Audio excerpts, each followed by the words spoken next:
കളിയാക്കലുകൾ. ഒരു ഗ്രാമത്തിൽ പ്രായമേറിയ മുത്തശ്ശി താമസിച്ചിരുന്നു.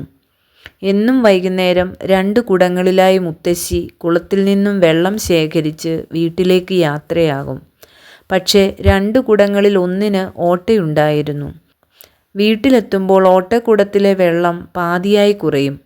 ഏകദേശം 1 വർഷം കടന്നുപോയി. ഓട്ടക്കുടത്തിന് തന്നെക്കുറിച്ചോർത്ത് നാണക്കേട് തോന്നി. നല്ല കുടം ഓട്ടക്കുടത്തെ കളിയാക്കുവാനും തുടങ്ങി. കളിയാക്കലും അപമാനവും സഹിക്കാൻ വയ്യാതെ ഓട്ടക്കുടം വിഷമിച്ചു.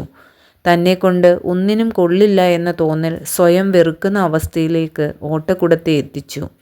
അവസാനം സഹികെട്ട് ഓട്ടക്കുടം മുത്തശ്ശിയോട് പറഞ്ഞു, "ആർക്കും വേണ്ടാത്ത എന്നെ നശിപ്പിച്ചു കളഞ്ഞേക്കൂ."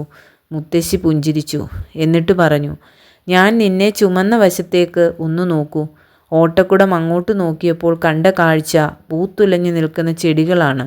മുത്തശ്ശി തുടർന്നു, "നിനക്കോട്ടയുണ്ടെന്ന് എനിക്കറിയാമായിരുന്നു. അതറിഞ്ഞുകൊണ്ട് ഞാൻ നടപ്പുവഴിയിൽ നിന്റെ വശത്തായി ചെടികൾ നട്ടു. ആ സുന്ദരമായ പൂന്തോട്ടത്തിന് കാരണക്കാരൻ നീയാണ്." ഇത് കേട്ടപ്പോൾ തൻ്റെ വില എന്തെന്ന് ആ ഓട്ടക്കുടത്തിന് മനസ്സിലായി. പലപ്പോഴും ഈ ഓട്ടക്കുടത്തിൻ്റെ അവസ്ഥയിലേക്ക് നമ്മളും എത്തിച്ചേരാറില്ലേ?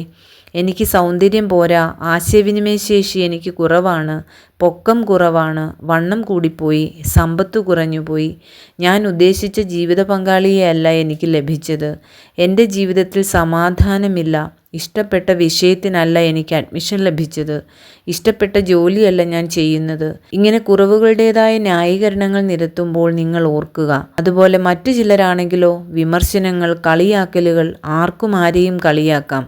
പക്ഷേ അതിനു മുമ്പ് കളിയാക്കുന്നവൻ ചിന്തിക്കുക, മറ്റുള്ളവരെ കളിയാക്കാൻ തനിക്ക് യോഗ്യതയുണ്ടോ എന്നുള്ള കാര്യം. വിമർശനങ്ങൾ നല്ലതാ.